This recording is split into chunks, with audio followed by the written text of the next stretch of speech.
semuanya menunggu jangan-jangan atau sebentar lagi rombongan akan membacakan Injil dengan bahasa mereka, sehingga semuanya tetap berdirinya itu entah terpesona atau berdirinya seperti saya katakan tadi, menunggu rombongan untuk membacakan Injil atau membacakan Injil dengan bahasa Mandarin. Tapi dari awal dibilang Injilnya tidak perlu dimaklumkan dengan bahasa Mandarin. Tapi itulah yang benar. Seringkali kita sebagai orang Katolik itu betapa susahnya untuk menjawab, betapa susahnya untuk menyatakan sesuatu, karena seringkali kita sekadar menunggu dan menunggu. Maka melihat situasi seperti itu, saya jadi teringat di dalam mobil saya kemarin. Ada pasukan kemarin merayakan apa? Betul kan? Gak ada yang mau menjawab. Selalu diam saja gitu ya. Selalu saya katakan, itulah kehebatan orang Katolik. Kalau ditanya pertama kali, diam. Ditanya kedua kali, mulai lihat kiri dan kanan. Ada yang jawab gak ya? Lalu yang ketiga, ditanya ketiga kali, baru mulai ada yang buka suara, meskipun tetap ragu-ragu. Dan ketika ditanyakan, mengapa sih orang Katolik itu kalau ditanya lebih banyak diamnya daripada membagikan atau sharingkan apa yang dialaminya? Jawabannya hampir serupa. Takut salah, Romo. Ya enggak? Kalau ditanya, mengapa begini, mengapa begitu, dan diam saja, pasti akan selalu ada di dalam diri kita takut salah.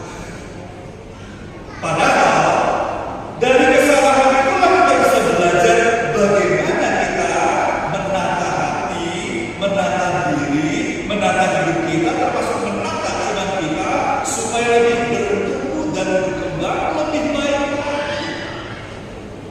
Itulah sebabnya ketika di dalam mobil kemarin, dalam hari Rabu itu, saya meminta kepada seluruh umat yang hadir, coba deh pandang wajah orang-orang yang ada di sekitar Anda.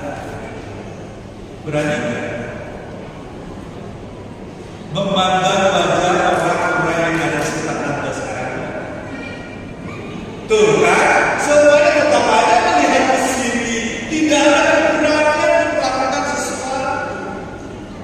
Dan setelah mereka memandang, saya katakan, apakah wajah orang-orang yang ada di sekitar Anda mempunyai sesuatu yang membuat mereka itu terlihat kotor atau enggak? Dan mereka mengatakan, semuanya bersih. Lalu saya katakan lagi, kalau semuanya bersih, wajah semua orang-orang yang ada di sekitar kita bersih, mengapa kita sekarang mau merayakan misa Abu?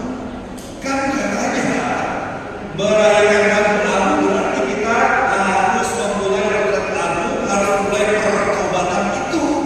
Nah kalau semuanya bersih, mengapa kita harus melakukan pertobatan?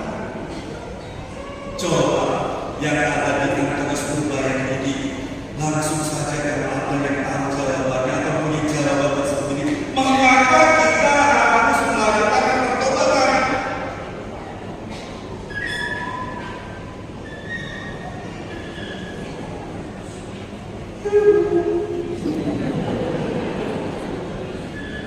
Serius loh saya tanya, mengapa kita harus melakukan pertobatan? Ya, karena berdosa gitu ya. Mengapa kita harus melakukan pertobatan? Karena kita berdosa. Betul. Mengapa kita berdosa?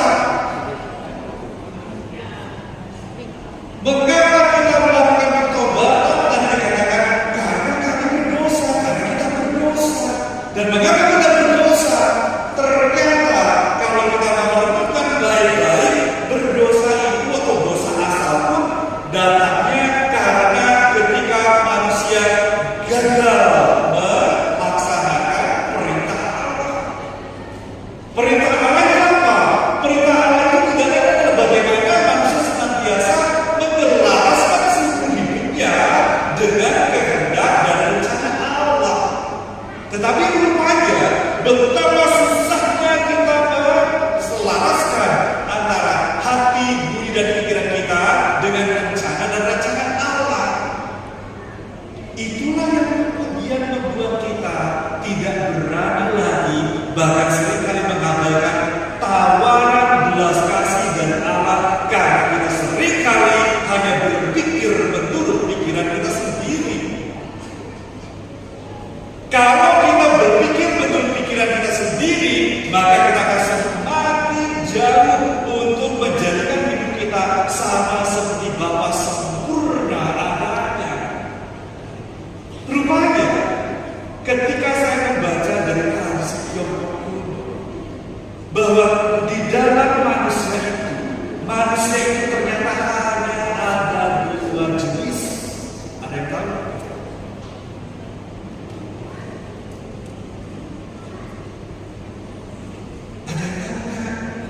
Hanya ada dua jenis manusia. Yang pertama tidak ada adalah jinsu. Yang kedua adalah xiaozhen. Jinsu itu apa?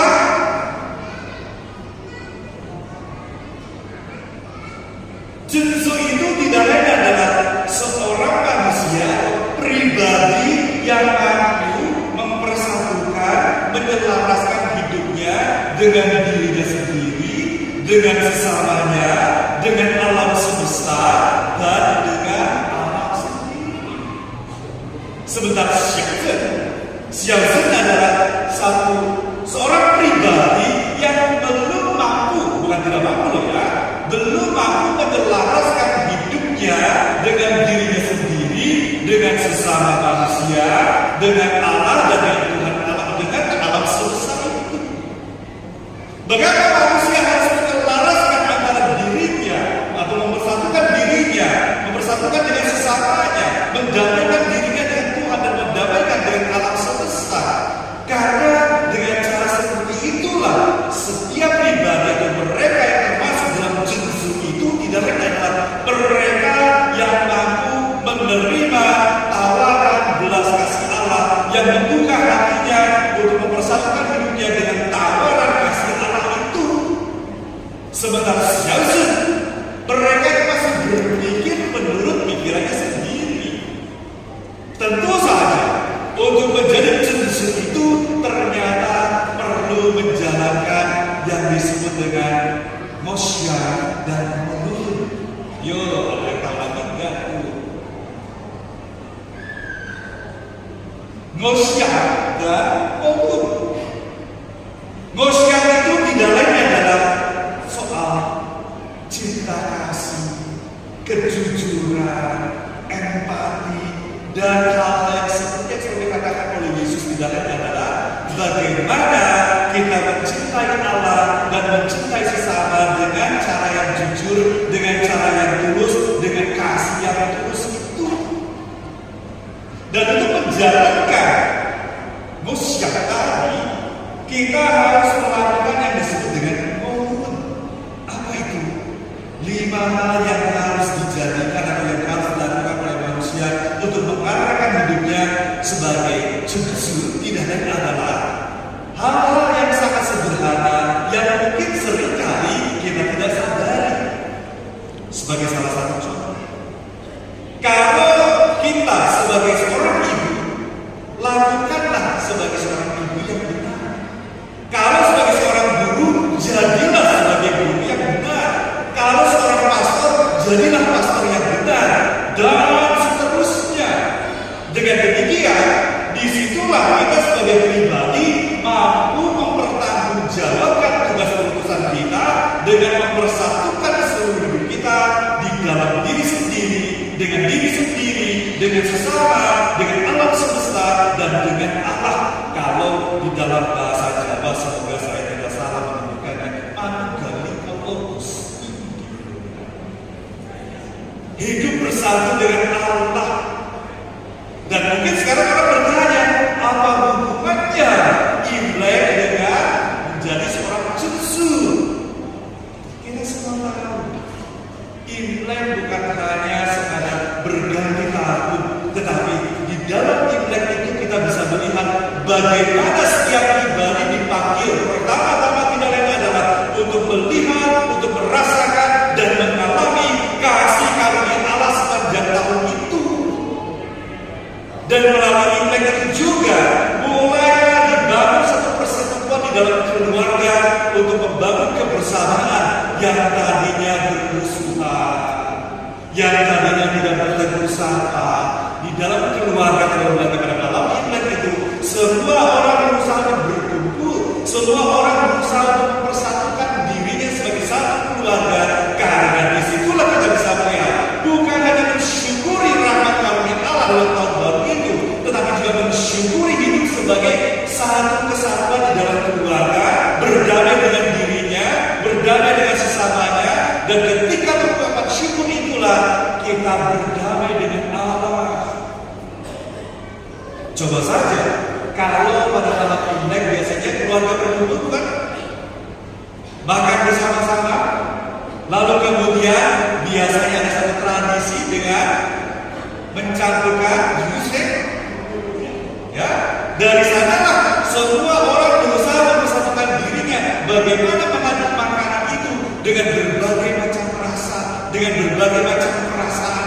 Disitulah semua orang belajar untuk mempersatukan hidupnya, bersyukur atas segala sesuatu yang terjadi, bersyukur atas keluarga, bersyukur atas hidup baru, bersyukur atas Tuhan, dan mempersatukan hidup kita dengan Allah itu sendiri.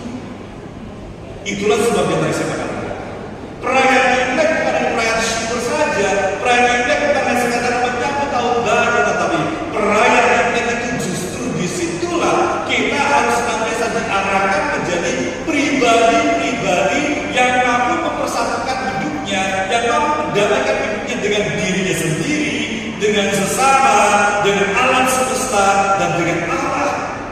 Sehingga pribadi-pribadi yang hidup di dalam tawaran kasih Allah itu akan selalu mengarahkan hidupnya menjadi jutsu itu.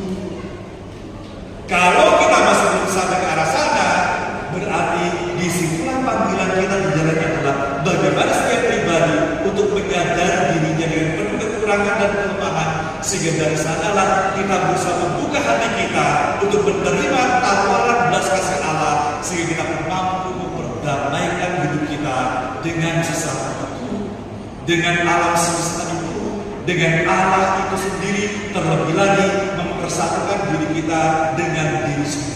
Karena berdamai dengan diri sendiri akan jadi sangat susah dibandingkan berdamai dengan sesama. Maka Bapak Ibu saudara-saudara yang terkasih dalam Yesus Kristus, kalau hari ini tema Imleknya apa itu? Bu Yawan tinggal baca dulu ya. Apa tema Imleknya?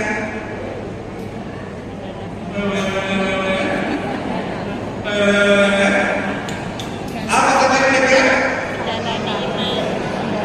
Menjalani iman, menggalang persahabatan. Itulah yang mengingatkan kepada kita bahwa perayaan Imlek itu mendalami bagaimana Tuhan dengan segala belas kasih-Nya, bagaimana Tuhan dengan karunia-Nya melimpahkan segala sesuatu kepada kita. Karena ketika menyadari bagaimana Allah melimpahkan segala sesuatu yang terbaik bagi kehidupan kita, itulah yang akan membuat hidup kita menumbuh kembangkan iman kepada Allah itu. Dan ketika kita menumbuhkan iman dalam Allah itu, maka disitulah kita akan menggalang persahabatan. Persahabatan dengan siapa?